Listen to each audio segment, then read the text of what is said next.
Buenos días. Después del emotivo acto que hemos tenido en la Caja de las Letras, que supongo que habéis podido ver en pantalla, ¿no? Ahora vamos a proceder a la sesión formal en la que vamos a tener ponentes, todos relacionados con la trayectoria y la carrera de Leonardo Torres Quevedo. Mucha gente que hemos estado en instituciones en las que estuvo el primero y que las prestigió a nivel mundial, ¿no?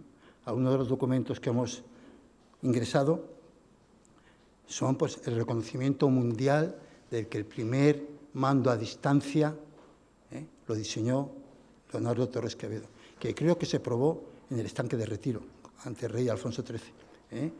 El primer autómata lo diseñó Leonardo Torres Quevedo. El transbordador del Niágara, que llaman en Spanish Aerocar, lo diseñó Leonardo Torres Quevedo y sigue funcionando más de 100 años después, y por ahora tiene los colores de la bandera española. Sabemos que hay movimientos para cambiarlo, pero sé que la familia también se está defendiendo para que se mantenga el rojo y amarillo.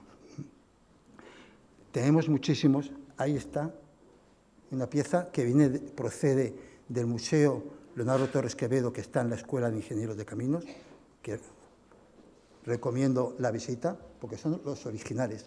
Y veis que en el cuadro es una pintura de Zuluaga, que el original está en la Spanish Society de Nueva York, ¿no? Y hay dos copias autorizadas, que uno es este cuadro, que viene de casa de Mercedes, la nieta, y veréis que en el fondo es la máquina. Está el cuadro, pero lo que tiene al fondo de Leonardo es la máquina que está aquí. O sea, que fue pionero en muchísimas actividades que hoy, desarrolladas por la ingeniería, han condicionado la cultura y la vida. Nuestro modo de vida, ¿no?, está muy condicionado por los inventos que hizo don Leonardo. Quiero decir, adelantándome a lo que vais a decir los ponentes, que en la Primera Guerra Mundial los dirigibles que usaban casi todos los ejércitos eran patente de Torres Quevedo. Es curioso, los ejércitos europeos que se estaban pegando, los dirigibles eran de Torres Quevedo. O sea, que yo espero que ahora todos los ponentes que estáis aquí contéis todo lo que hizo Torres Quevedo y por lo cual debería ser mucho más conocido por la sociedad española. Yo espero que este acto sirva para conocer que ahora los españoles también somos buenos en técnica.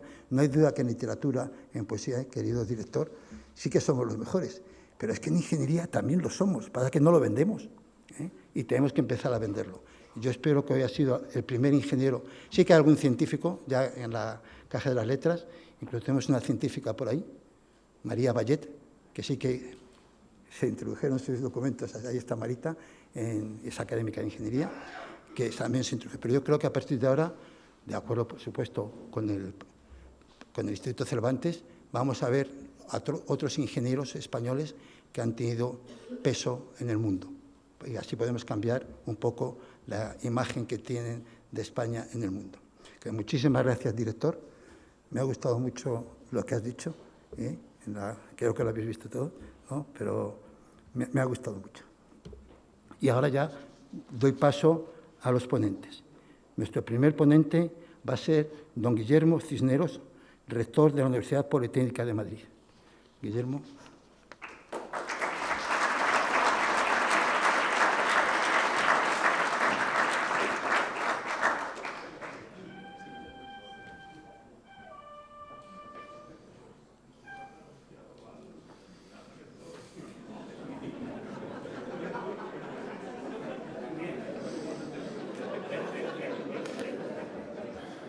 No vamos a hacer el chiste sobre qué tercio empezaba ahora, por si acaso era el último. Bien, buenos días a todas y a todos. Quisiera comenzar estas palabras agradeciendo al Instituto Cervantes y a la Real Academia de Ingeniería por esta iniciativa. Instituto Cervantes, con el que nos unen institucionalmente desde la Universidad Politécnica de Madrid muchos lazos. El director ha estado presente en varios actos, pero también en alguna vida mía anterior he trabajado personalmente muy cerca del Instituto Cervantes, que que era patrono del organismo de promoción internacional de todo el sistema universitario español en el extranjero que yo llevaba desde el Gobierno de España. Por lo tanto, agradecimiento a la Real Academia de Ingeniería por esta iniciativa en pro del conocimiento de uno de nuestros ingenieros ilustres, quizá uno de los más ilustres que hemos tenido. Además, aprovechando que pues tenemos aquí a su familia, tenemos aquí a su nieta. Muchísimas gracias también por apoyar este acto con la presencia y con el contenido que se ha introducido el legado en la caja, que es todo un símbolo. Bien, la ingeniería española es patrimonio de España, del más alto prestigio y del más alto reconocimiento internacional. La lengua española es patrimonio de la hispanidad, de más de 600 millones de personas nativos hispanoparlantes, segunda lengua por nativoparlantes en el mundo, y además con un crecimiento enormemente grande año a año en los últimos años. Ambas cosas confluyen en este acto, como han venido confluyendo también en el entorno de nuestra Escuela Técnica Superior de Ingenieros de Caminos, Canales y Puertos de la Universidad Politécnica de Madrid. No en vano, don José de Echegaray también fue ingeniero y también secretario de la escuela, y por lo tanto seguimos haciendo, en este caso, Premio Nobel de Literatura, y de alguna forma seguimos estando presentes ahora también en la Real Academia Española, puesto que será investida próximamente nuestra vicerrectora de Investigación, Innovación y Doctorado, la profesora Asunción Gómez Pérez, como miembro de la Real Academia Española. Es decir, seguimos trabajando en pro de esa unión que representan estos patrimonios de los españoles, que son la ingeniería y que son la lengua, de altísimo reconocimiento internacional, que existe y que tenemos y queremos mantener. Sobre la figura de Leonardo Torres Quevedo me gustaría destacar algunos aspectos. Don Leonardo, formado como ingeniero de caminos, canales y puertos, con fuertes bases en matemáticas y en física, se ve atraído por el incipiente campo, entonces en su época, de la electricidad, y pone entonces las bases de lo que hoy conocemos como automática.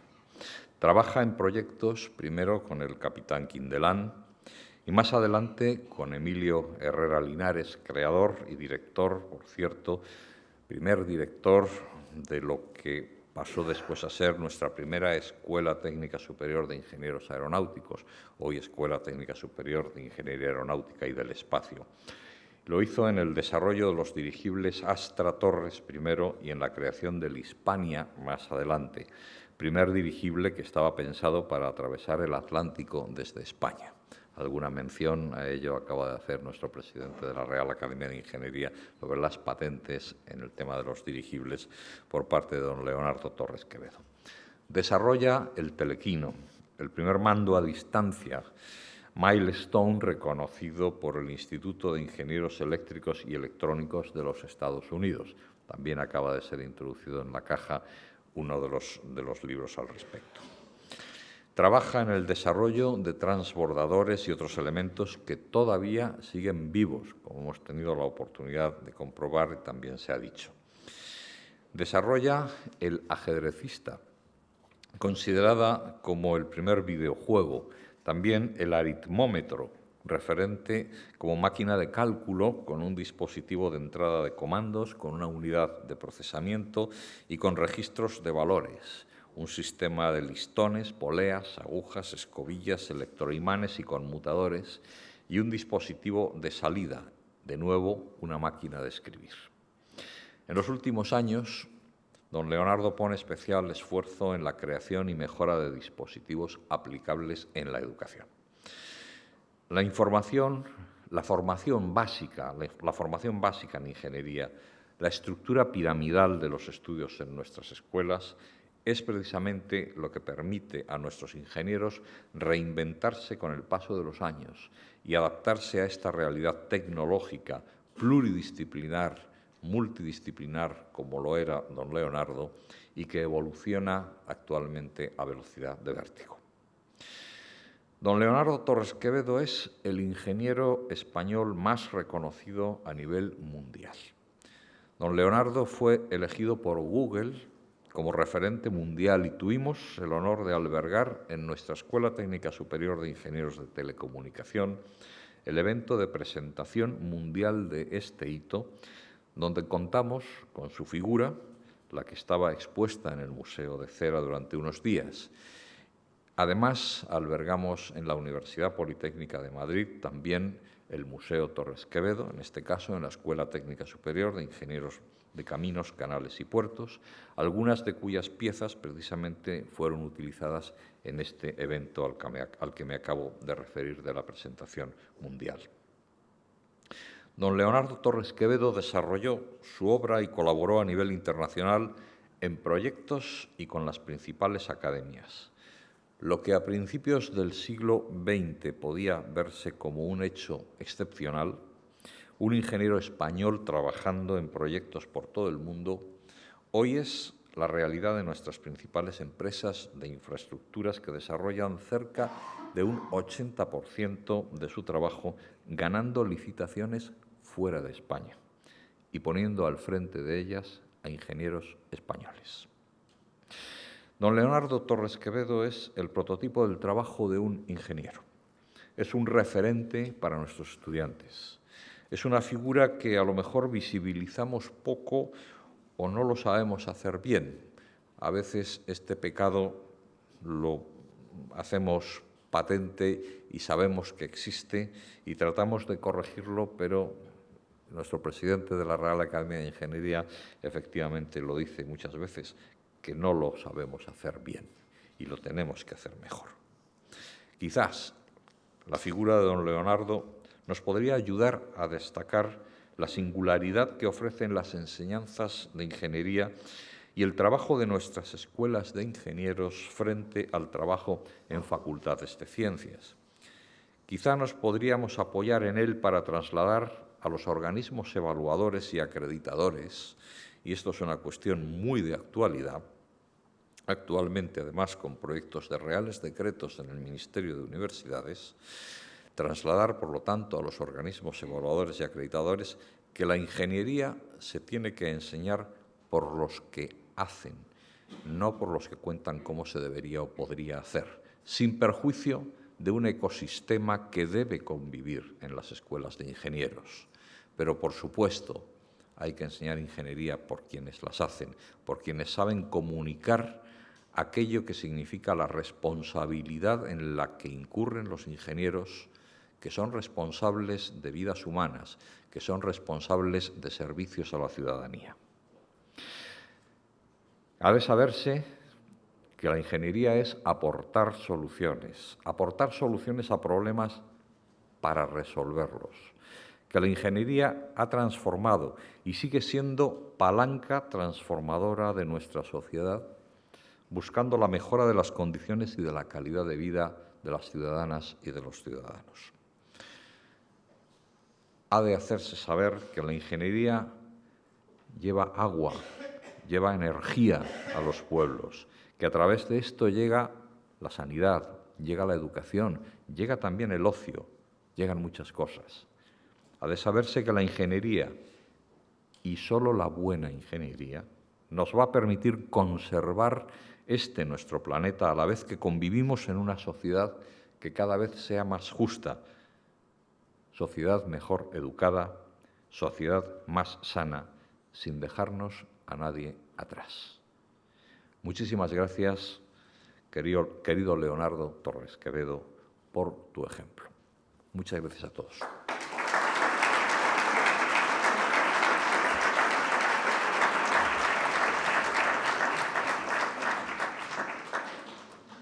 Pide la palabra el director de la Escuela Técnica Superior de Ingenieros de Caminos, Canales y Puertos, donde se alberga el Museo Torres Quevedo.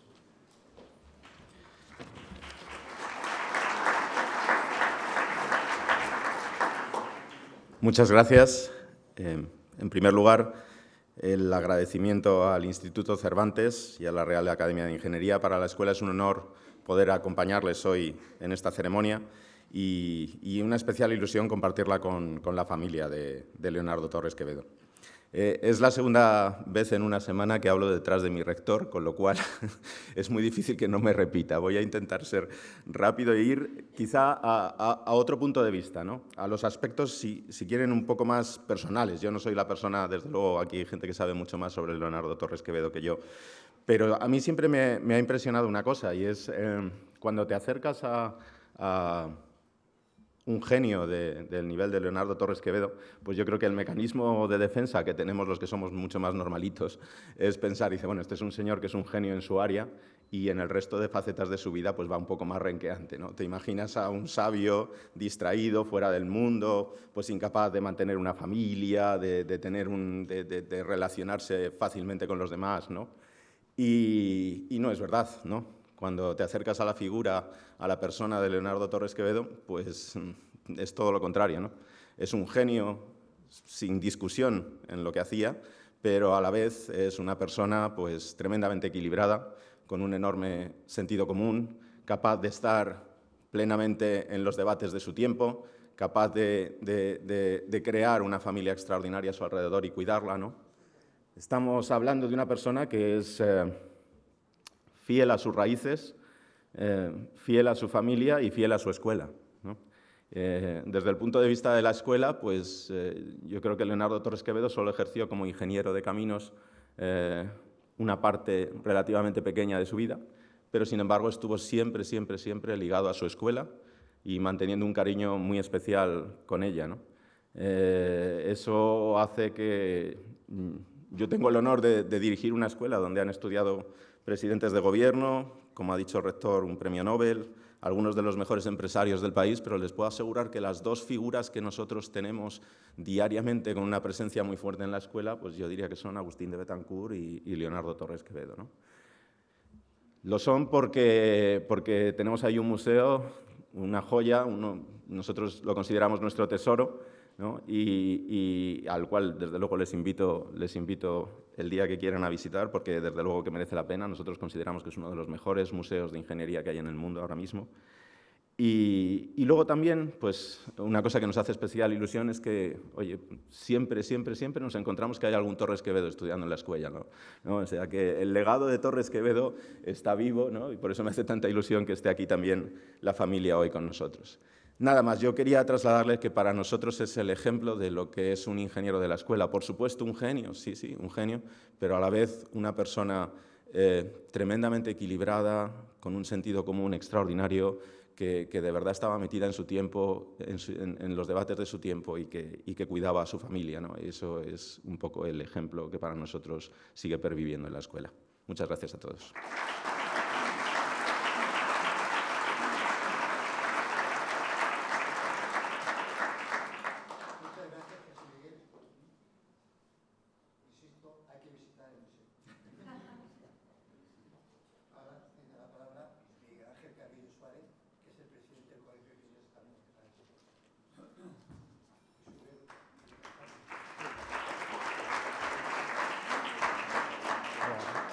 Antes que nada, los que conozcan a Miguel Ángel Carrillo se habrán dado cuenta que yo no soy él, bastante más joven ya puesto, pero bueno, me ha cedido galantemente su posición para poder glosar un poco la figura de Torres Quevedo. Soy Ezequiel San Emeterio, soy el decano de la demarcación del Colegio de Ingenieros en Cantabria y sí, lo que sí que voy a hacer es agradecer el que tenía los avisos que me llame a Toriles, porque poco me queda decir después de haber oído a mis antecesores, ¿no?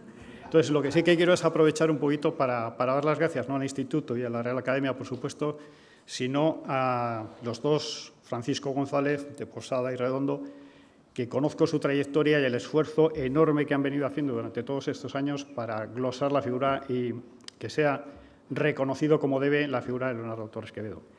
Me siento doblemente agradecido de poder estar aquí en mi condición de cántabro, mi condición de decano del Colegio en Cantabria y, por supuesto, por tener el privilegio de haber seguido de cerca todo lo que venían haciendo tanto Paco, a quien conozco desde hace 40 años, como su padre. Lo único que sí que me gustaría remarcar es la importancia que tiene desde las instituciones, en este caso nuestro colegio, poner en justo valor las figuras universales o los ingenieros totales, como siempre define Paco, porque creo que es importante salir al mundo y decir que la ingeniería española, como bien ha dicho el presidente, es referente en el mundo y lo vemos a diario en las contrataciones y licitaciones que llevan a cabo de las mayores obras importantes por toda la geografía, vamos, por todo el mundo. Tan solo insistir en mi agradecimiento, y perdonen que sea insistente en este caso con Paco, no voy a hablar de Torres Quevedo, lo cual es un poco paradójico porque lo haría mal y sería un poco prepotente por mi parte sabiendo que Paco va a hacer una glosa excepcional. Gracias a todos.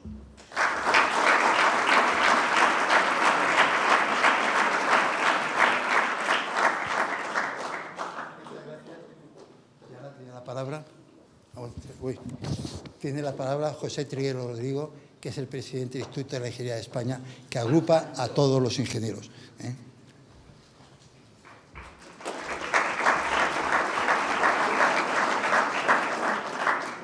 Buenos días y muchísimas gracias, como no puede ser de otra forma, a la Fundación, al Instituto Cervantes, a la Real Academia y a todos ustedes, a la familia, sobre todo, de Torres Quevedo, la nieta. La verdad es que, después de oír al rector, después de oír lo que ya se ha dicho de Leonardo Torres Quevedo, me resulta muy difícil decir algo novedoso, pero sí que voy a dar alguna pincelada que quizá no se haya remarcado suficientemente. Como responsable, ahora ejerzo la presidencia del Instituto de Ingeniería de España, que agrupa las 9 ingenierías tradicionales, no las voy a nombrar, todos las conocen. La verdad es que, desde la Asociación de Ingenieros de Caminos, que también presido, reivindicamos la figura de Leonardo Torres Quevedo como nuestro. Pero la verdad es que si yo fuera el responsable o el director de la Asociación de Aeronáuticos, diría, no, es mío, porque hizo el dirigible, que ahora comentaré un poquito de él. Pero si fuera de telecomunicaciones, diría, no, perdonaros, no os pertenece a vosotros, es nuestro, es el principio de todas las telecomunicaciones. Con lo cual, verdaderamente es un verdadero representante de lo que ahora se defiende, que es la ingeniería con letras mayúsculas. Le pondremos apellido después, pero estamos ahora mismo en una situación social en España y vemos dirigentes en los cuales la ingeniería parece que no tiene importancia. Y cuando este país ha avanzado es cuando los grandes responsables o las grandes decisiones se toman por parte de los ingenieros, con lo cual aquí quiero hacer también un llamamiento a esto.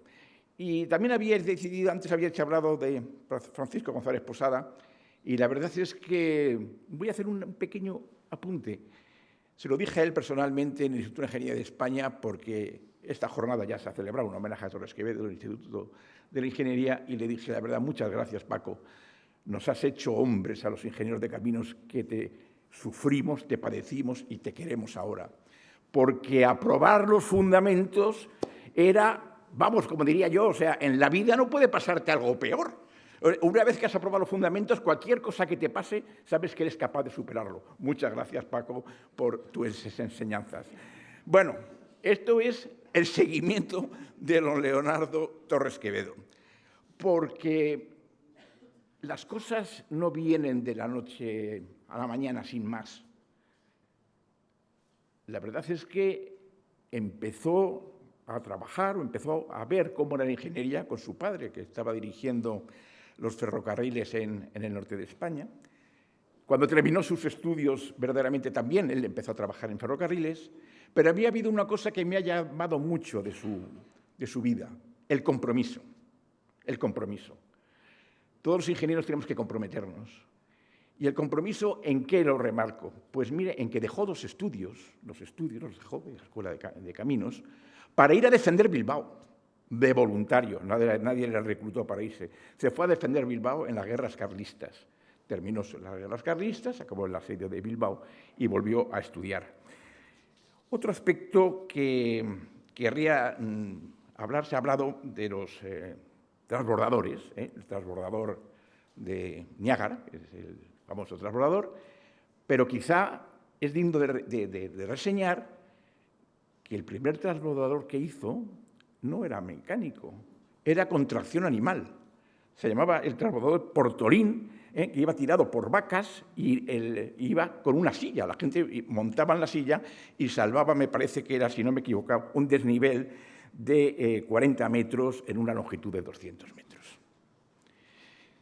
También es verdad que luego después se hizo ya un transbordador que fue el transbordador del río León. Estoy hablando de los años 1887, con 34 años.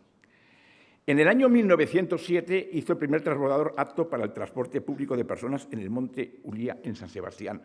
Son datos que conviene recordar porque hasta llegar al Spanish Aerocar, la verdad es que había hecho otras cosas, que eso fue en el año 1916. Y con los dirigibles, pues bueno, hay una máxima que circula muchas veces por redes, dice, he tenido éxito porque he fracasado muchas veces. Y eso, pues dice, ¿cómo puede ser que Leonardo Torres Quevedo, con lo que ha sido, bueno, pues era un sabio, había los dirigibles? Bueno, pues la primera vez que presentó un dirigible en Suiza, se lo rechazaron en el año 1900, creo que fue, lo tengo por aquí apuntado, no sé exactamente en qué año fue, lo tengo perdido. Bueno, fue rechazado el transbordador. No, el transbordador, exactamente. Fue rechazado, no, me estoy confundido, no es el dirigible, es el transbordador que fue rechazado en 1890 en Suiza. Fue rechazado, o sea, no valía. Incluso en la prensa del momento hubo comentarios irónicos. Bueno, y luego el telequino, pues la verdad es que, bueno, pues fue, que ya nos ha comentado, el primer mando a distancia que se tuvo, y la verdad es que el 7 de noviembre de 1906, con Alfonso XIII, en Bilbao, pues llevó un bote desde la orilla. Yo creo que más o menos ahí está una maqueta del bote.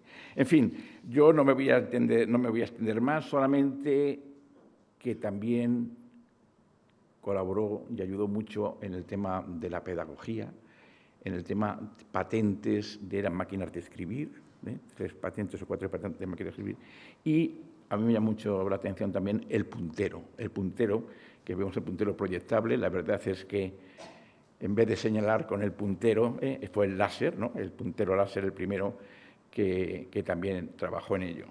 Y por último, ya que estamos aquí en el Instituto Cervantes de la lengua española de la defensa, también fue un gran defensor del esperanto y lo presentó en la Sociedad de Naciones Unidas como un idioma universal, que bueno, vamos a ver si conseguimos que el idioma universal sea el español, gracias al Instituto Cervantes y a los ingenieros, y bueno, el inglés lo dejamos para segundo idioma. Vamos a ver si lo conseguimos entre todos, y muchísimas gracias. La verdad es que el Instituto de Ingeniería de España lo tienen a su servicio para la figura de Leonardo Torres Quevedo y cualquier persona que haga por la ingeniería su razón de vida y su razón de ser. Muchísimas gracias.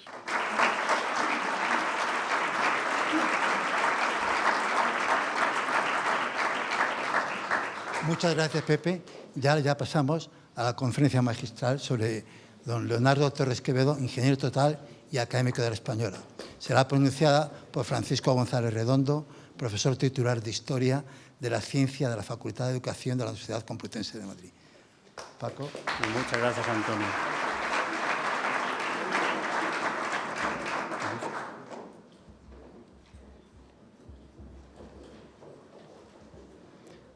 Mientras ponen el PowerPoint, yo creo que a estas alturas todos tenéis claro una realidad, y es que Dios existe, claro que Dios existe, y que además es ingeniero de caminos. Bueno, esa es una frase que se atribuía a los ingenieros del siglo XIX, los de Leonardo Torres Quevedo, y que ciertamente se aplica a nuestro Leonardo, como se podía aplicar a esos presidentes del Consejo de Ministros, ingenieros de caminos, o a ese primer premio Nobel de Literatura, José Echegaray, ingeniero de caminos. Pero lo vamos a aplicar al nuestro, al ingeniero total, si conseguimos que se ponga la presentación. Si le das a presentación con diapositivas.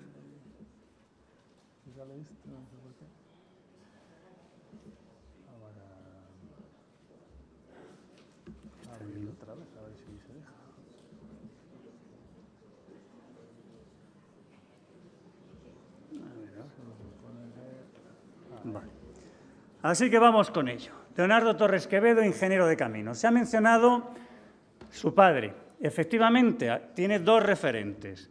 Su padre, ingeniero de caminos, y su primo el mayor, don Javier Bustamante y Quevedo, que todos recordamos al héroe de Cuba, pero ese era el pequeño de los primos hermanos. Dos referentes, el primo mayor y su padre. Bien, su padre, profesor de la escuela, ingeniero de caminos natural de Bilbao, su madre, digamos de la aristocracia, pequeña aristocracia montañesa, y Leonardo, que estudia en Bilbao, estudia en París y estudia la carrera en Madrid. Se ha comentado ya que no ejerce mucho, 6 meses, en el ferrocarril Sevilla-Huelva, en el tramo en torno a Niebla. Pero lo deja, no quiere ingresar en el cuerpo de ingenieros de caminos. Ha recibido una herencia de unas parientes lejanas, las señoritas Barrenechea, mucho dinero, muchas propiedades y muchas casas en Bilbao. Y decide retirarse al Valle de Iguña, a pensar en sus cosas. Y va a estar pensando en sus cosas hasta que la primera manifestación va a ser como ingeniero de caminos. Casado con Luz Polanco, se traslada a vivir en lo que en ese momento era un imperio harinero y va a hacer una transformación de esa casa, la que se llamará Casa de Doña Jimena. Porque ya desde 1883, como muy tarde, está en contacto con los pioneros de la fabricación de cables de acero para poner en marcha el primer sistema seguro de transporte de personas por cable. ¿Y qué hace un ingeniero de verdad? Esos estudios los transforma en una patente. ¿Y qué hace un ingeniero de verdad? Pues esa patente española, fechada en 1887 en Portolín, provincia de Santander entonces, transformarla en una patente en alemán, que presenta en Alemania, en Austria-Hungría, y en francés, que presenta en Italia, en Suiza y en Francia, y en inglés, que presenta en el Reino Unido y en Estados Unidos. Es decir, un ingeniero de verdad, no un Leonardo da Vinci que no presenta nada en ningún sitio, sino un Leonardo de verdad, español iguñés, que además, como emprendedor, se juega su dinero llevándolo a Centroeuropa. Si hoy viajáis a Suiza, veréis que no hay ni un solo pico que no tenga un funicular, un transbordador o las dos cosas a la vez. Y eso es lo que vio Leonardo. Y allí llevó al Monte Pilatus, Lago Lucerna, su proyecto. Empezó, y si hoy visitáis el parque temático que hay allá arriba, veréis el túnel que lleva al Hotel Pilatus. Las voladuras las llegó a hacer Torres Quevedo. Veréis el Camino del Dragón. Las voladuras las hizo Torres Quevedo. Pero fracasó. Una campaña en su contra orquestada de difamación en la prensa hace que fracase. Pero no pasa nada. En la cabeza de Leonardo, que ya tiene 40 años, hay muchas más ingenierías, porque es ingeniero de caminos. Pero yo os he anunciado que vamos a caracterizarlo como el ingeniero total. Por ejemplo, cuando ni se pensaba que esa ingeniería existiese, la ingeniería matemática. Pues de nuevo, desde 1889 ya sabemos que está metido en esto, en la ingeniería matemática. Si leemos su escritura, no necesitamos el espejo, eso es para el florentino, pues veríamos la caracterización que hace de lo que es una máquina algébrica, con un lenguaje exquisito y una precisión que, como ya se ha anunciado, le llevará a la Academia Española, de la lengua que decimos. Pero el nuestro no es florentino, y esas notas manuscritas se transforman en un libro. Porque en la obra de Leonardo Torres Quevedo vamos a ver siempre cómo se somete al juicio de las autoridades científicas de la época, con un tratado teórico, pero cómo somete también la realización práctica con una máquina de demostración. O al revés, tiene en su cabeza una máquina que necesita una nueva ciencia porque la máquina es nueva y no existe, y nos proporciona también la ciencia. Simultáneamente, máquinas de demostración y la teoría que fundamenta científicamente esas máquinas. Y lo puede hacer en forma de libro, la memoria sobre las máquinas algébricas, o artículos que manda, por ejemplo, a evaluación a la Academia de Ciencias de París y que le publican. Y con este bagaje internacional y este reconocimiento internacional, aunque en España todavía quizás se le entiende un poquito menos, se le convierte por primera vez en académico de la Real Academia de Ciencias Exactas, Físicas y Naturales de Madrid, con un discurso en 1901 sobre precisamente estas máquinas algébricas. Pero Leonardo siempre trasciende las fronteras españolas y trasciende la lengua española, Luis, y lo traduce al francés. Y lo presenta en Bélgica y lo presenta en Francia, sucesivas memorias. Y nosotros, porque el idioma no es el español, el de la ciencia hoy, lamentablemente, a mucho pesar de Leonardo, y no es el francés, que era el que dominaba él, sino es el inglés, hemos juzgado necesario someter a veredicto este estudio histórico, y ya lo tenemos en inglés. La contribución de Leonardo Torres Quevedo a las máquinas algébricas, reconocida internacionalmente, por ejemplo, en la revista Mechanism and Machine Theory. Pero es ingeniero de caminos, y mientras se consagra internacionalmente como ingeniero informático, nos va a regalar un sistema de navegación urbana. Él ha estudiado el bachillerato de niño en París y ha visto una gran ciudad. Bilbao no es que fuese pequeñita en su época, pero era bastante menos. Y entiende que tiene que poner a disposición de los visitantes de esa gran ciudad y de todas las demás un sistema de navegación. Y cómo lo hace, con un artículo en la Ingeniería Civil, Génie Civil, de París, pero también en forma de patentes. La patente española a mano, la patente francesa también, la patente belga también, pero la patente británica se publica impresa y la podemos leer. Bien, ¿y en qué consiste? Pues muy sencillo, cuadriculamos el plano de una ciudad, accisa y ordenada, y lo único que tiene que hacer el turista es calcular el vector de la traslación. Bueno, para Leonardo eso era muy sencillo y entendía que esto se iba a poner en marcha, pero claro, afortunadamente tenía al duque de Santo Mauro de alcalde de Madrid, íntimo desde la infancia, y lo puso en marcha durante unos meses hasta que cesó, entre otras cosas porque tenía que abrir la Gran Vía y no le apetecía ser el causante de aquello, y el sistema no se llegó a poner en marcha. Pero se hizo una guía, se pusieron algunos indicadores en algunas farolas y en algunas esquinas, pero de nuevo, transitoriamente, fracasó. Pero esos fracasos fueron pues, estimulantes para él. También trabajó como ingeniero hidráulico, algo que no se sabía hasta que lo presentamos, mi hijo y yo, que él también es ingeniero de caminos, como mi padre, yo solo soy matemático, pido perdón, ¿qué le vamos a hacer? No hay nadie perfecto, dijo Billy Wilder. Pues presentó un proyecto hidráulico en Cantabria, un proyecto de presa, canal de desvío en el río Saja. Bueno, esta exposición la pusimos el año pasado con el patrocinio del colegio en la demarcación de Cantabria, se ha podido ver en la Escuela de Caminos de Santander y lo transformaremos en un artículo próximamente que mandaremos a publicar, pues, por ejemplo, en la revista de Obras Públicas. Un estudio perfectamente detallado hasta el túnel, la zona de turbinas, etc. Pero se ha anunciado ya. El gran problema que tiene el mundo al acabar el siglo XIX y empezar el XX es el del vuelo, el de la navegación aérea. Y Leonardo se mete con ello. En principio no existen ingenieros aeronáuticos en España y en el resto del mundo, pues pioneros que se ponen unas alas, se lanzan desde un altozano e intentan no matarse.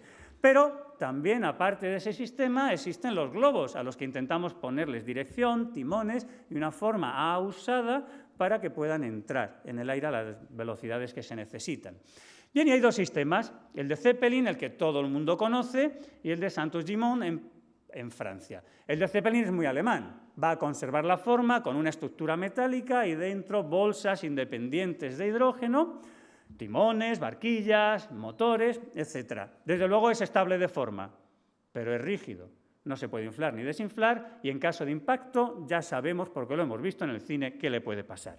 El sistema francés es elástico, es inflable y es desinflable, pero claro, es muy difícil que conserve la forma. Lo estáis viendo en las imágenes.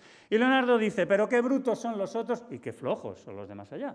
¿Por qué no hacemos un sistema que reúna las ventajas de unos y de otros y elimine sus deficiencias? ¿Y cómo lo hace Leonardo? ¿Con un manuscrito que se queda en su casa? No, con una patente que presenta en Francia. Un sistema que recibe, pues claro, como no puede ser de otra manera en Francia, pues una bienvenida que dice, pruébese.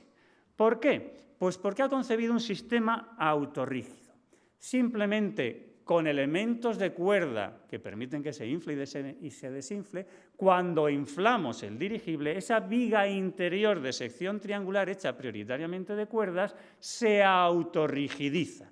De tal manera que va a funcionar como si fuese rígido el dirigible, pero sin tener rigidez. En caso de golpes es elástico. Todas estas ideas son las que plantea suspensión interior y sistemas de automatismo, para que sea el propio dirigible el que automatice por la presión necesaria y las válvulas actúen. Los medios franceses dicen que se ensaye ya. No hay nada mejor. Los británicos, Nature, Literary Digest, Aeronautical Journal, dicen no. Se acaba de matar Bradsky, después se matará Severo, probando sus dirigibles y dicen una bolsa llena de hidrógeno con motores de combustión y los pilotos fumando es una bomba voladora. Prohibido que se hagan ensayos con personas a bordo. ¿Y qué dice Leonardo? ¿Voy a fracasar otra vez? No, me voy a convertir en ingeniero de telecomunicaciones y voy a inventar el mando a distancia con el telequino. De nuevo, no se queda en manuscrito. Patente francesa, patente española, patente británica y patente norteamericana. Y no puede ser de otra manera, modelo de demostración que lleva a la Academia de Ciencias de París. Agosto de 1903. La prensa se vuelve loca, claro, porque lo que tiene ante sí es el temor de que la Armada Española disfrute de la posibilidad de teledirección de torpedos. No va a hacer falta destructores, no van a hacer falta acorazados, porque España tiene, y es lo que dice la prensa, pues ya lo estáis viendo, el Daily Messenger, el New York Herald, el Chicago Tribune, en todos los idiomas. Claro, el problema estaba en la sintonía. Pero había que construirlo, porque lo que había hecho de momento es presentar un modelo de demostración. Y Madrid tiene una joya, el frontón Betty High, que ha fracasado en 1897 porque no es un frontón, es una instalación deportiva aneja a una casa de apuestas. Y lo que pretende el industrial es forrarse con el amaño de las apuestas y los tongos. Y como llega tarde, pues no puede rentabilizar la invención, la creación de este frontón y se cierra en 1897 para todo lo que es juego o juegos de pelota, hasta que en 1904 Leonardo lo va a alquilar, 1.500 pesetas cada trimestre, para tener a su disposición una cancha donde poder ensayar la teledirección del telequino y sobre todo para construir el dirigible poniéndole una lona para que no se vea desde fuera. El frontón Betty High ya estuvo cubierto en 1905. En el frontón Betty High se va a construir el telequino. Un telequino que va a enseñar ¿a quién? A los ingenieros industriales, que también se considera que es de ellos. Todos los profesores de la escuela y los alumnos de los últimos cursos asisten en 1905 a la teledirección del primer coche eléctrico teledirigido de la historia, como certifican los órganos oficiales, las revistas del no cuerpo, porque no existía, pero sí de la Asociación de Ingenieros Industriales. Pero hay que hacer demostraciones en público, y las va a hacer en dos sitios. En el estanque de la Casa de Campo, no del Retiro, en el estanque de la Casa de Campo y en el puerto de Bilbao. Pero de momento en el puerto de Bilbao ante la prensa simplemente. Lo del Rey viene a continuación, y hay que esperar un poquito. Porque ya tenemos un sistema de dirigibles, pero hay que construirlo. Y lo va a construir en el frontón Betty High. Y se lo va a construir Alfredo Quindelán. Luego va a ser general del Ejército del Aire, en este momento solamente capitán, como auxiliar técnico de Leonardo. Y en ese frontón Betty High se va a construir la envuelta. Y en junio de 1906, que ya tenemos la envuelta, se va a llevar al gasómetro, a la fábrica de gas, al sur del Rastro. Actualmente queda una chimenea que vais a ver en las fotos ahí al fondo. Se procede al inflado de ese dirigible con gas del alumbrado, que es más ligero que el aire que nos rodea. Y se va a ir autorrigidizando. Esas cuerdas, esa viga de sección triangular hecha sola de cuerdas, se van tensando. Cuando la presión interior es parecida a la exterior, no hay, aunque lo pinchemos flujo hacia afuera, el dirigible va a funcionar como si fuese rígido. Esa viga, cuando colguemos la barquilla, los motores, etcétera, no se va a deformar por el centro. Va a seguir siendo estable de forma. Pero ha mejorado mucho la patente de 1902. Y, por tanto, solicita desde España en 1906 una nueva patente, ya no queda ni un solo elemento metálico en su interior, y la presenta al año siguiente en Francia y en el Reino Unido. Y ya puede, ahora ya sí, convertido por Quindelán en un dirigible, porque hacían falta barquillas y motores, ensayarlo. Las pruebas de 1907 no son exitosas, pero las de 1908 sí. Problema que tenemos en España muchas veces, celos. ¿Qué nombre le ponemos al dirigible? Pues los ingenieros de caminos deciden, como no puede ser de otra manera, mandar a publicación al BOE la nota poniendo nombre, y el nombre, el de Leonardo Torres Quevedo. Pero Quindelán no considera suficiente que se diga en esa Real Orden que ha auxiliado a Leonardo en los ensayos, porque es verdad, no le ha auxiliado solamente, ha propuesto soluciones, le ha ayudado en todo, y esa es la nota que Leonardo había mandado a sus compañeros de Fomento, pero el funcionario de turno abrevió y consiguió que esta colaboración entre civiles y militares terminase muy mal. Llevamos un retraso desde 1902 hasta 1909 de muchos años, pero los franceses le están esperando con los brazos abiertos. Si te expulsan de Guadalajara, del servicio de aerostación militar, vente a París, que acabamos de constituir la sociedad Astra, con mucho capital de Deutsche de la Meurthe, y vamos a dejar que ensayes tu dirigible aquí a las afueras de París, en Sartrouville. Ya, pero es que hemos dicho y estamos diciendo y tenemos que justificar que es el ingeniero total. Y ese telequino que está en Bilbao y que solo se ha aprobado delante de la prensa, tiene una situación especial, y es que el rey a principios de septiembre visita con su yate Giralda, porque va a haber regatas en su honor, el puerto. Y allí le explica, y aquí lo tenéis en maqueta realizada por maquetistas de Amonaval Laredo, la maqueta del barco Vizcaya, el bote Vizcaya con el telequino. Claro, pero lo que quiere teledirigir Leonardo no es el coche eléctrico teledirigido, que ya lo ha hecho en Madrid, ni el bote Vizcaya, que lo ha hecho en Bilbao. Lo que quiere es teledirigir aeronaves. El concepto dron no es del siglo XX, avanzado, finales, ni es del siglo XXI, ni es de israelíes, ni es de rusos, ni es de estadounidenses, ni de británicos, ni de chinos. Es español, porque su concepto, sobre todo cuando vemos los manuscritos, son esto. Si a esa aeronave, que además de teledirigir le pongo barómetros, termómetros, brújulas y tantos aparatos como yo quiera poner, en realidad lo que tengo es un autómata que toma decisiones por sí mismo en función de esas lecturas que hacen todos esos aparatos. De tal manera que lo que yo podría hacer es construir lo que hoy llamaríamos el vehículo autónomo. Bien, pero él mismo dice, podríamos llegar muy lejos por este camino, porque estaríamos sustituyendo la inteligencia del hombre por la inteligencia de la máquina. Pero bueno es que en 1905 me pare. Bueno, no se paró, y hoy, sean globos chinos, o sean drones rusos, o ucranianos, o iraníes, esa idea es la que se ha materializado. Bueno, él allí lo materializa en ese bote, en el bote Vizcaya. Y, por tanto, si hay algún ingeniero naval aquí presente, está claro que Leonardo, y lo tenemos en las dos creaciones a derecha e izquierda, también fue ingeniero naval, porque ese barco Vizcaya, ese bote Vizcaya, va a ser el primer barco teledirigido de la historia. También se conservan todos los esquemas en los que vemos que está aplicado al triciclo, al barco o a los globos. Ese bote Vizcaya con baterías eléctricas y el telequino en la popa. Porque lo importante de un mando a distancia no está en el emisor. Desde la terraza del Club Marítimo mandamos pulsos con un dispositivo Morse, pero no vamos a mandar puntos y rayas, lo simplificamos, solo puntos. Y la máquina va a almacenar en su memoria artificial, en el receptor, el número de pulsos que ha recibido. 3, 5, 7, 9, los que sean. Cuando pasen 5 segundos sin mandar señales, va a ser el equivalente al intro. Va a retomar el receptor de su memoria artificial el número de pulsos, va a interpretar el aparato solo qué orden está implícita en esa serie de puntos, puede ser a babor, puede ser a estribor, más deprisa, arriba, lo que sea. Esa máquina interpreta ya solita y manda a los servomotores la orden implícita pues para que acelere o para que frene o para que vire. Esto es lo que demuestra públicamente en 1905, lo había hecho antes los periodistas, en 1906 ante el rey Alfonso XIII. Y esto es lo que 100 años después se ha conseguido que el IECubo, el Instituto de Ingenieros Eléctricos y Electrónicos, certifique. En 1902 y 1903 solicitó varias patentes por el sistema.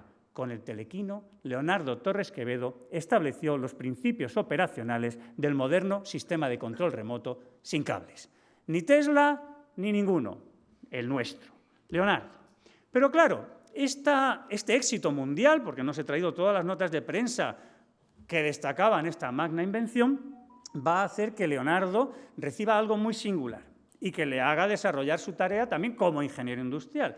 Y es que emprendedor que él había sido con su dinero va a encontrar apoyo privado, no solo el apoyo público desde 1904 en el Centro de Ensayos de Aeronáutica, sino que una serie de industriales vascos que han visto lo que ha hecho en el puerto de Bilbao van a crear la Sociedad de Estudios y Obras de Ingeniería con un objetivo, y lo pone en su articulado: desarrollar las invenciones que Torres Quevedo nos presente. Estamos en plena campaña electoral, ¿verdad que sí?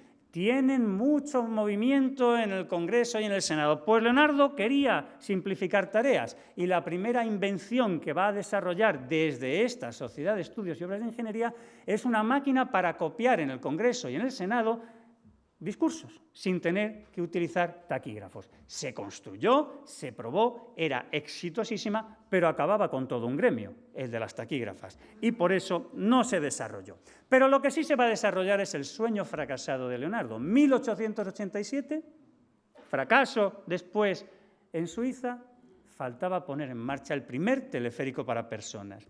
Y eso lo va a hacer esta sociedad de bilbaínos, porque no ni siquiera eran vizcaínos, eran bilbaínos.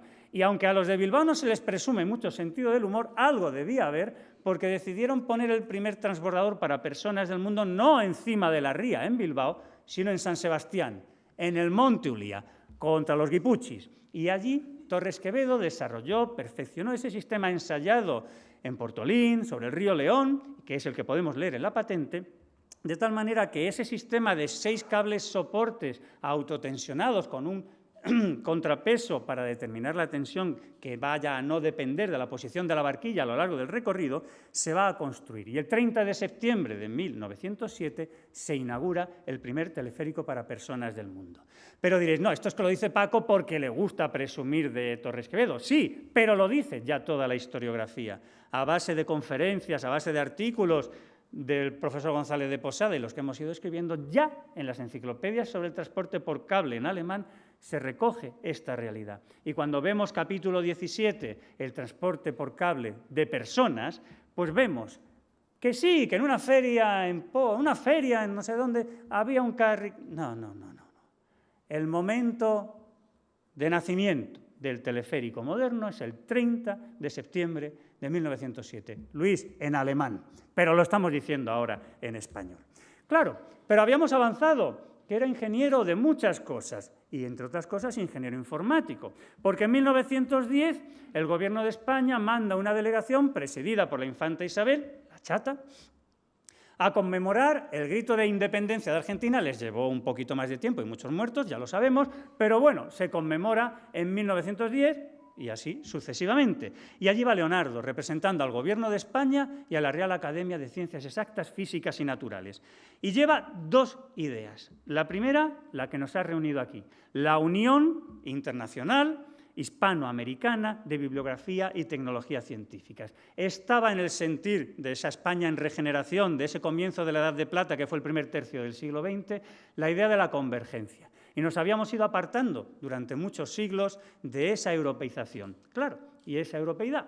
¿Y cómo lo podíamos hacer si el idioma francés, el idioma alemán y sobre todo el idioma inglés nos estaba apartando? Pues los países hispanoamericanos que nos uniésemos desde la ciencia y la tecnología. Y ese fue el primer proyecto que presentó allí en Argentina Leonardo Torres Quevedo. Bien, pero presentó otro segundo proyecto de ingeniero informático. Y lo presentó como debe hacerse. Sí, unas notas manuscritas, una conferencia y un artículo científico que se va a publicar en una revista argentina, en la ingeniería. Lo podemos ver en color porque se conserva en el archivo de la familia, que está en Cantabria, muchos de los esquemas, pero lo podemos leer aquí, porque el órgano oficial de los ingenieros de caminos también publicó en la revista de Obras Públicas esto. ¿El qué? Pues ni más ni menos que los diseños de la primera computadora electromecánica de la historia.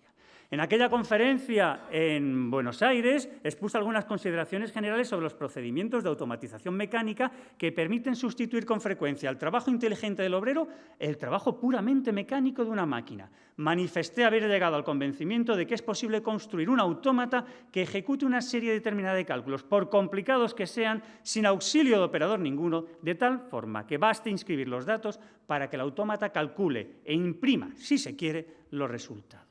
Esto es lo que presenta en 1910, un anuncio de lo que tiene en su cabeza. Pero vuelve a España y sobre todo vuelve a París, porque hemos visto cómo la Casa Astra francesa ha pedido desarrollar desde París el desencuentro que no se ha podido desarrollar en España con los militares españoles, el dirigible. Y para febrero de 1911 ya existe el primer Astra Torres, solo 1.600 metros cúbicos, pero el mejor dirigible del mundo en ese momento. Gana el premio de Perdusín, desfila con las tropas o sobrevolando a las tropas el 14 de julio, todo esto en francés, por supuesto, se integra en el ejército francés y Torres Quevedo se consagra. Y como Torres Quevedo, cuando estudia un problema, lo estudia en su totalidad, él sabe que el gran problema que tienen los dirigibles es sacarlos del hangar, pero eso lo podemos controlar, hace buen tiempo lo sacamos, hace mal tiempo no lo sacamos, pero el problema es la entrada, la vuelta a casa, y que los dirigibles se pierden, sobre todo los Zeppelin, porque no son desinflables, porque no tenemos un hangar en mitad del campo. Y él concibe una solución que sigue vigente en el siglo XXI, tal cual él la inventó, el poste de amarre, que sigue funcionando en todos los dirigibles. Y empieza la comercialización. Un dirigible de la Casa Astra con 2 barquillas, más de 40 pilotos, ametralladoras, etcétera, de 23.000 metros cúbicos. Bueno, no está mal, sobre todo si tenemos en cuenta que va a cobrar 3 francos por cada metro cúbico. Y os preguntáis, muy bien, ¿y eso en pesetas? Pues más o menos, el franco y la peseta parecidos. Y dicen, muy bien, ¿y esto cuánto significaba? Pues un catedrático de universidad en esos años cobraba, cuando entraba, unas 4.000 pesetas, con sexenios, 6.000 pesetas. ¿Habéis echado cuentas? Un dirigible de 23.000 metros cúbicos a 3 francos por metro cúbico, franco-peseta parecido, la de sueldos de catedrático que conseguía en royalties por cada dirigible. Pues vais a tener que echar unas cuentas, porque a continuación otros 2 de 14.000 y después vendrá otro de 16.000. Pero habéis visto que es ingeniero naval y está a falta de que vayáis al museo que tenemos en Cantabria, en el colegio que lleva su nombre, en la Serna de Iguña, que veáis la tercera maqueta. ¿La maqueta de qué? Del buque campamento. Si estudiamos en su totalidad el problema de la navegación aérea, hay otra cosa que tenemos que hacer: unir con el poste de amarre náutica y aeronáutica, es decir, con un barco portadirigibles. De nuevo, patente española y de nuevo un fracaso transitorio, porque en 1913 ni la Armada española, ni la Armada británica, ni la Armada francesa entienden lo que se les está planteando. Pero sí lo entiende la Armada española en 1922, cuando construye el primer Dédalo de nuestra Armada, que participará en el desembarco de Alhucemas en 1925. Y sí lo entiende la Armada norteamericana, cuando al año siguiente, a imitación española, pues va a convertir un petrolero para avituallamiento de barcos en un barco portadirigibles tipo Zeppelin. Y lo va a entender el sistema de vigilancia de costas de los Estados Unidos en los años 80 y los años 90 en la lucha contra submarinos de traficantes de drogas mexicanos. Porque esto no es pasado. Hoy siguen entendiendo que hacen falta dirigibles, en este caso teledirigidos, como Torres Quevedo 100 años antes ya nos había anunciado. Bueno, esto los puse en Londres en el año 16 y el Royal Institute of Navigation pues parece que le pareció muy bien porque nos premió aquella conferencia y luego se publicó incluso la Revista General de Marina también. Leonardo Torres Quevedo había estudiado el problema de la navegación aérea en su totalidad. Unidades dirigibles, poste de amarre y barcos portadirigibles. Pero os habéis quedado con una mosca detrás de la oreja. A ver si en algo va a ser como Da Vinci, se va a quedar en propuesta y nada más, aunque haya sido en español, en Argentina y en España, que es lo del computador. Bueno, pues para el año 11, como ya es la Casa Astra la que está desarrollando sus dirigibles, se puede centrar en lo que le interesa, la automática. Y su laboratorio de mecánica aplicada, anejo a su centro de ensayos de aeronáutica, se transformará en laboratorio de automática, establecido en el mismo edificio donde está la Escuela de Industriales y el Museo de Ciencias Naturales. Y para celebrar sus 60 cumpleaños, pues va a regalarse ni más ni menos que el primer ajedrecista. Todavía no funciona bien, pero eso no se lo dijimos a Google cuando en 2012 Google Europa preguntó: ¿existe algún invento español en la historia de la informática? Porque tenemos que conmemorar un hito que os toca a vosotros. Ja, ja, ja, jijiji, que seguro que no tenéis. Y le preguntó el catedrático, bueno, no me acuerdo cómo se llamaba, al profesor González de Posada: oye, ¿el ajedrecista está ya en el año 1912? Y el profesor González de Posada me pregunta a mí, que es el que controla los papeles. Oye, ¿en los papeles dice que ya estaba el ajedrecista en 1912? Miro los papeles y está, pero Leonardo no se quiere atrever todavía a presentarlo porque a veces se atasca y hasta 1913 no lo va a pulir. Pero la carta estaba. Existe el ajedrecista. Los de Google reciben la información y se conmemoró en la Escuela de Teleco ese hito con la presencia de todas las escuelas relacionadas de la Politécnica. En Madrid lo presenta al año siguiente en el Congreso de la Asociación Española para el Progreso de las Ciencias, pero nadie entiende lo que ha presentado, porque falta todavía algo importante. ¿Qué hemos dicho que existe siempre en la obra de Torres Quevedo? Modelo de demostración y el libro, artículo, ciencia, que demuestra teóricamente, o por lo menos conceptualiza, esas máquinas. Y eso no va a estar hasta enero de 1914.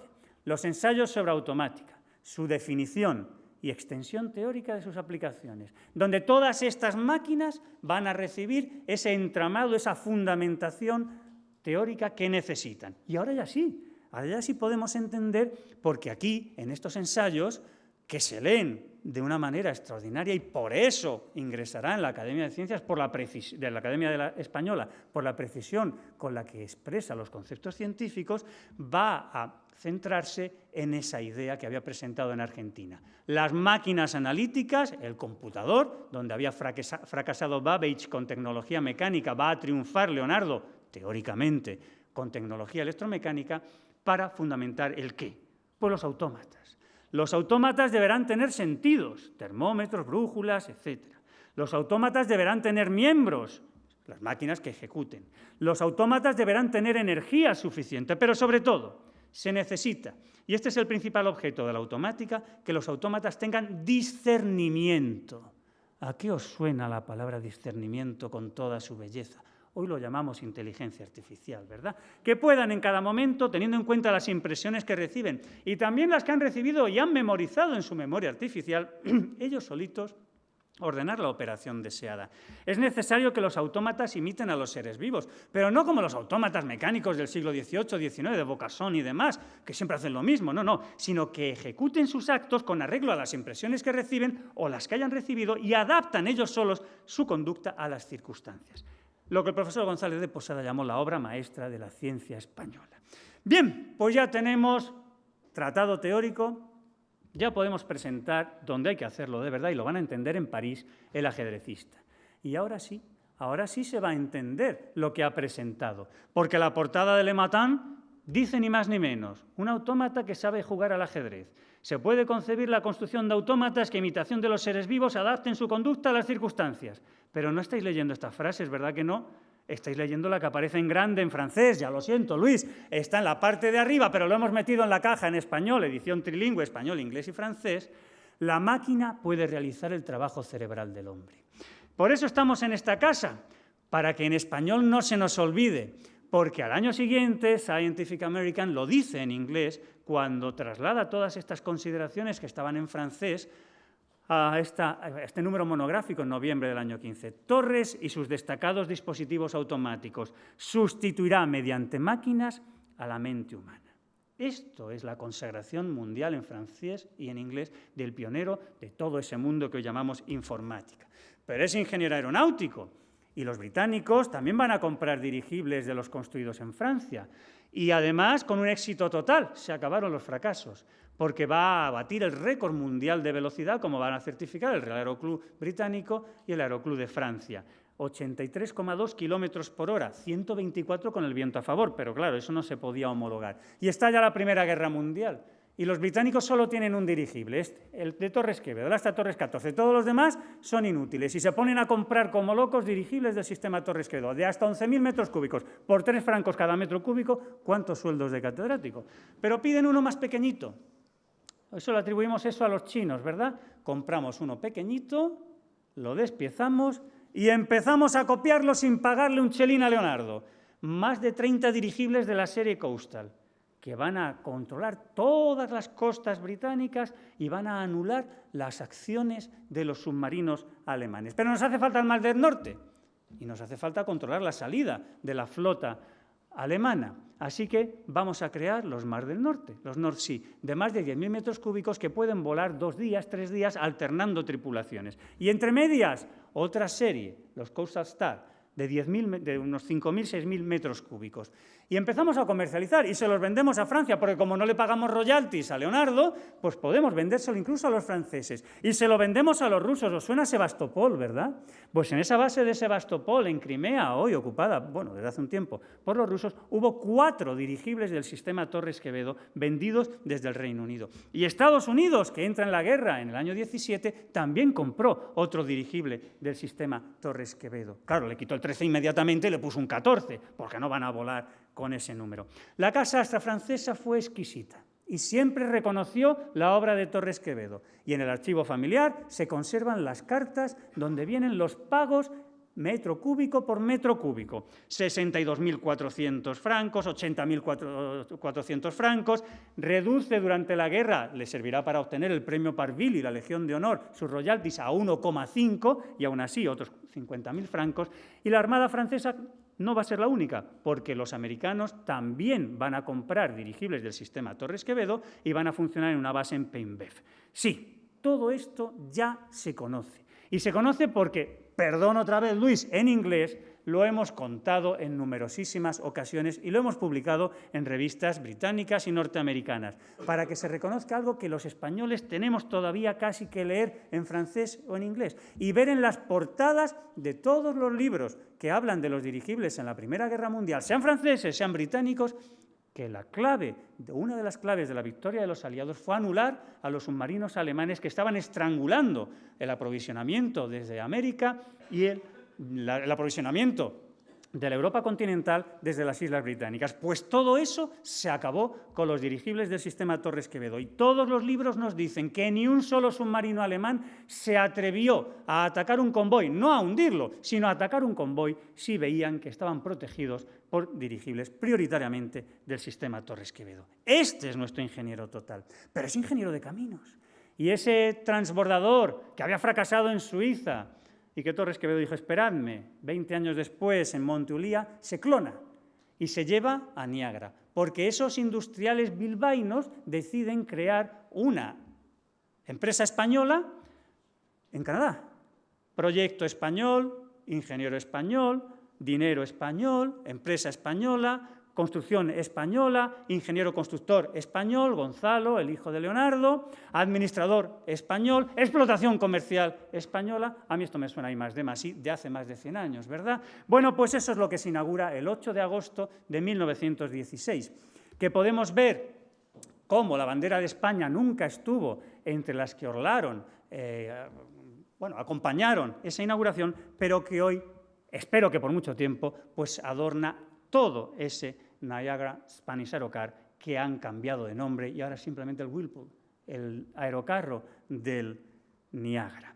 Bueno, en el año 1991, el profesor González de Posada, que tenía costumbre de hacer cosas singulares como crear el premio Leonardo Torres-Quevedo, en su 5ª edición se le dio el premio a la Comisión de Parques del Niágara y con la dotación del premio se puso esta placa allí en Niágara para que todo el que estuviese esperando a montarse en el transbordador del Niágara leyese en inglés, estaba escrito en español, la traducción es culpa mía y ellos lo imprimieron, lo que es una síntesis de la obra de Leonardo Torres-Quevedo. 1916. Pero en 1916 nos va a regalar ese proyecto, la Binave, el primer catamarán moderno, contemporáneo de la historia. En principio, como siempre, en forma de patente. 1916, de momento solo patente. ¿Patente española nada más? No, patente francesa y patente británica. Y esto nos permite leerlo impreso, como tenéis ahí. Y un poquito después ya tenemos la embarcación. La parte metálica se construye en Madrid, en el Centro de Ensayos de Aeronáutica, Laboratorio de Automática. La parte náutica en Euskalduna, en Bilbao. Y en el año 18 ya está listo para botarse. Casualmente, 100 años después, se botaba Ecocat en el puerto de Santander. Esto sucedía en Bilbao y esto en el puerto de Santander. Bueno, ya lo tenemos flotando y ya lo tenemos ensayando y ya lo tenemos consagrado, porque de nuevo nos hemos sometido al juicio de las autoridades mundiales, al International Journal of Maritime History, con un profesor de la Escuela de Navales de aquí, para que todo el mundo se entere que el origen, los diseños fundacionales y la primera construcción de un catamarán moderno es obra de nuestro Leonardo Torres Quevedo, que era ingeniero de caminos y que entre los ratos que tenía en invenciones singulares, pues volvía a la profesión, esa que había empezado al acabar la carrera, pero que solo ejerció unos meses y con los que ganó sus primeras pesetas. Enclavamientos ferroviarios TQ, así los llamó.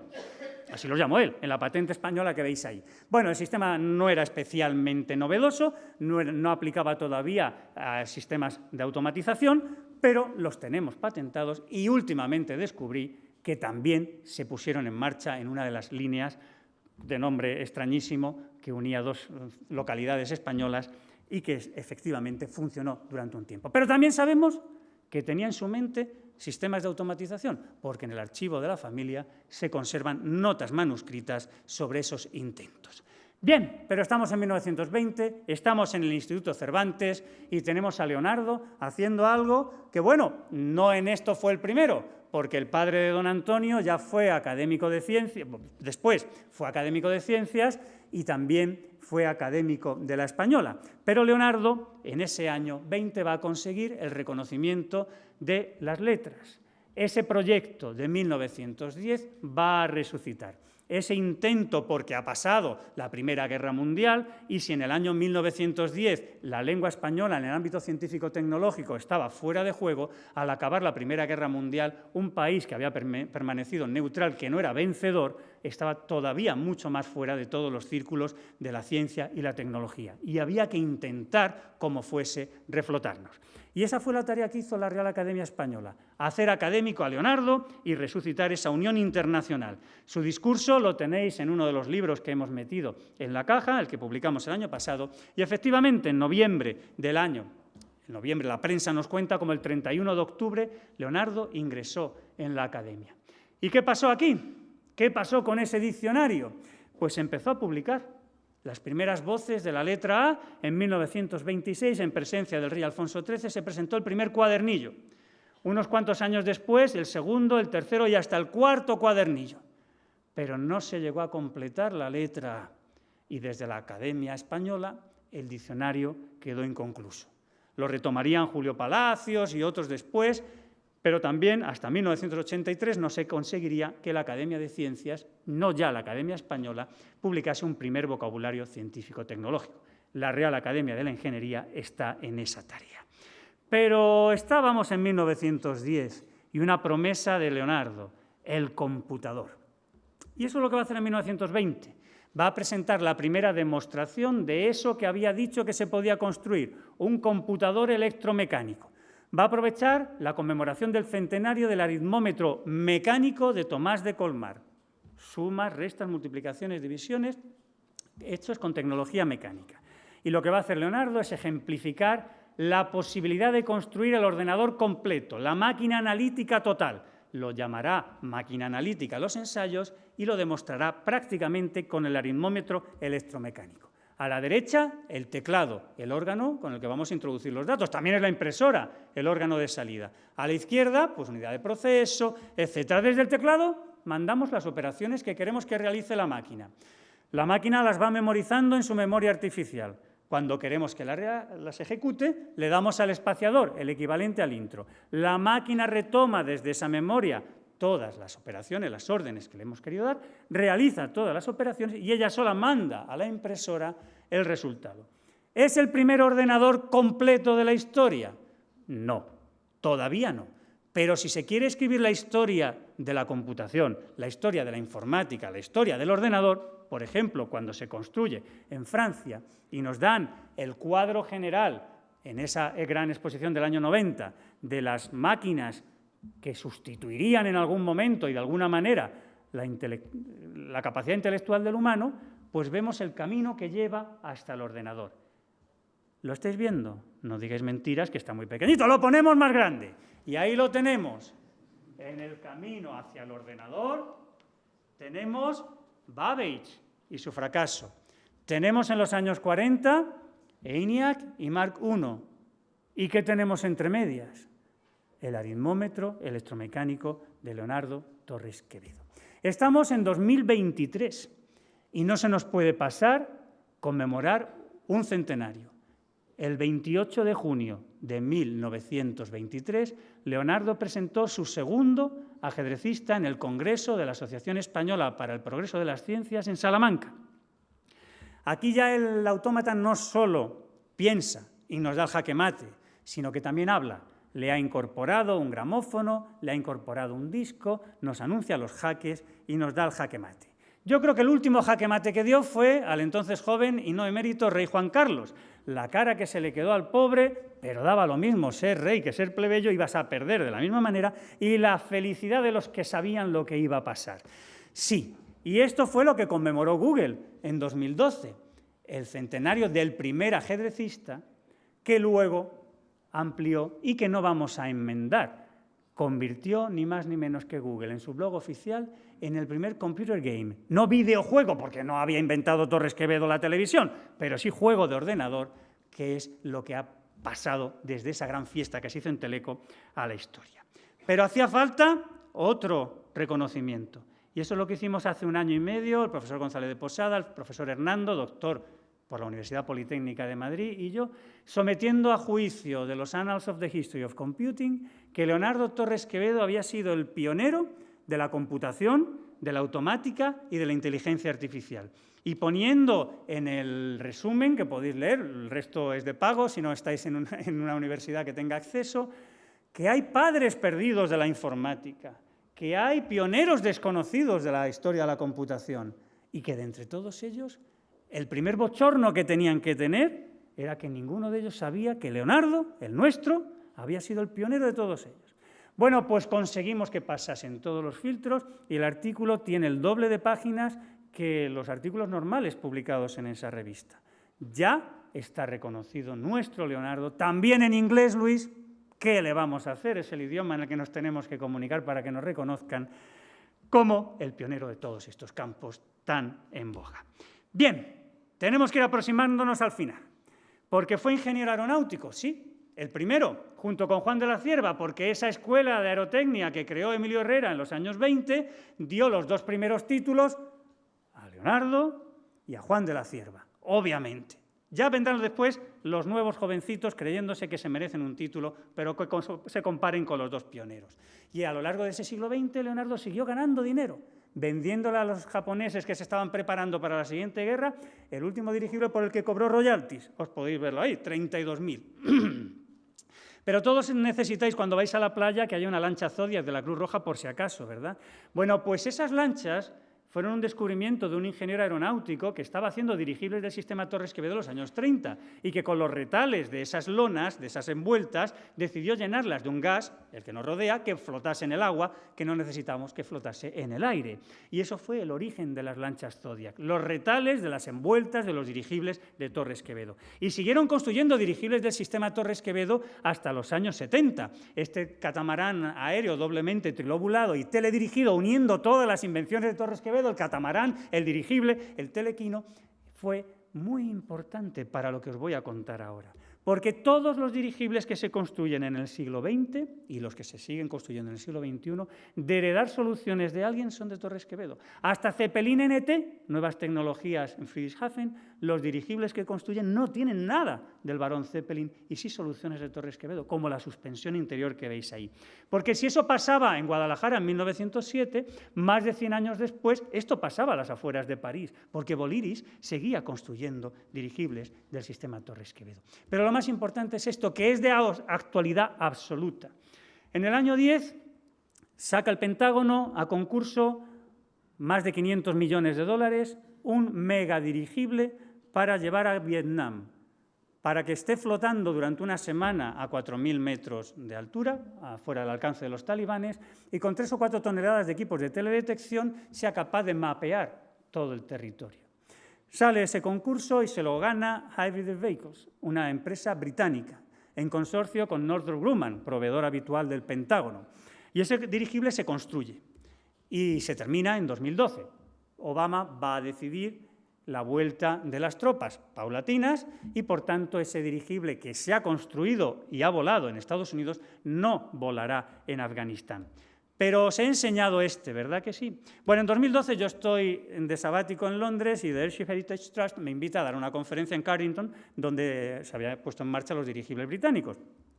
Y al acabar la conferencia, pues me entero pues, de esto.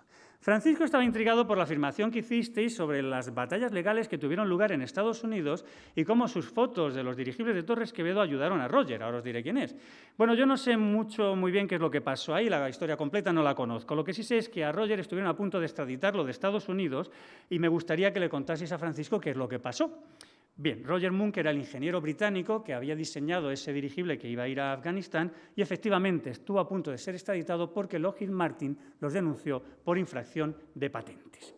Bueno, pues esta es la explicación. Bueno, perdón por el retraso en contestar. No tengo información pública porque no se ha publicado sobre este affair entre Hybrid Vehicles y Lockheed Martin. Lo que sí sé es que le di a Roger Munck las fotografías del dirigible dinosaurio, el que os he enseñado rojo, que estaban publicados en ese trabajo que había publicado yo en el año 8 o quizá en el libro de la exposición que encargó el profesor González de Posada en 2007 y que hicimos en Guadalajara. En cualquier caso, Roger estaba encantado de recibir esas imágenes porque ilustraban el punto que estaba defendiendo en los tribunales de justicia de Estados Unidos, que estos dirigibles tridimensionales multilobulados ni eran suyos de Hybrid Vehicles ni eran de Lockheed Martin, que todo esto ya lo había inventado Torres Quevedo más de 100 años antes. Esto es nuestro Leonardo Torres Quevedo. Esto es un Cid que vence batallas, sigue ganando batallas después de muerto.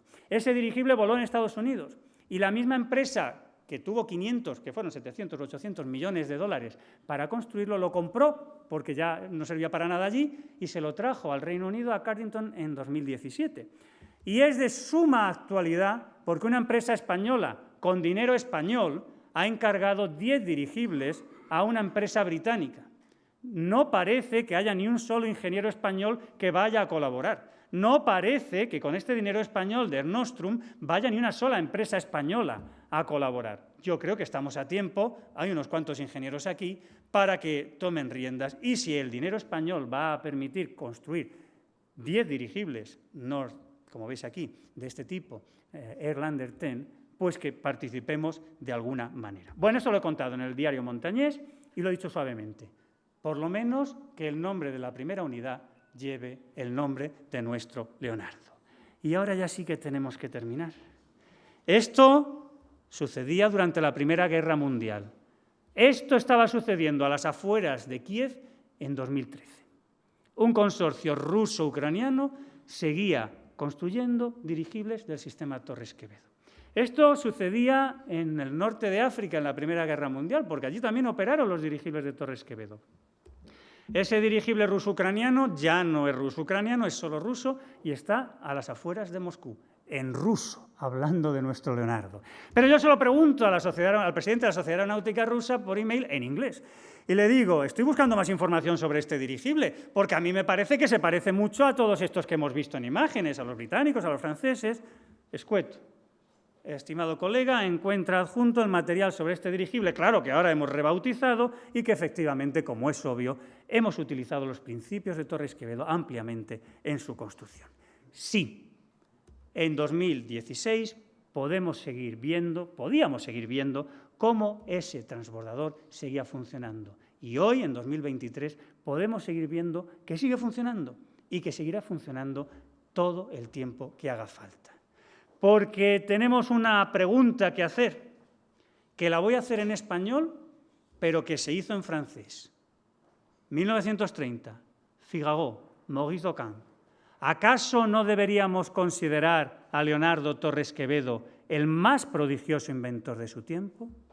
Maurice Docan se preguntaba eso en 1930 y os lo pregunto yo en 2023.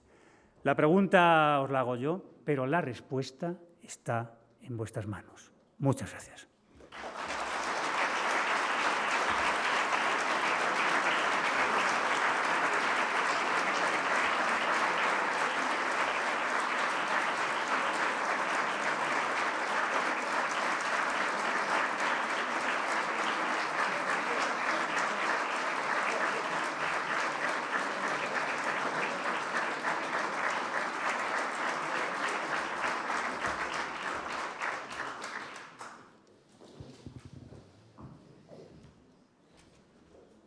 no asustaros, hemos acabado. Y solamente agradecer a todos vosotros los que habéis venido, a la familia, porque hemos hablado mucho de Mercedes, pero hay más de 25 familiares. Torres Quevedo, toda esta zona es la tribu, Torres Quevedo, todo ahí, ¿no? Muchísimas gracias, creo que ha salido muy bien.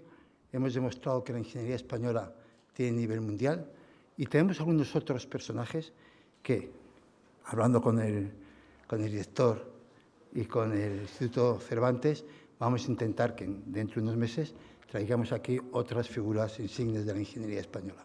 Muchísimas gracias a todos.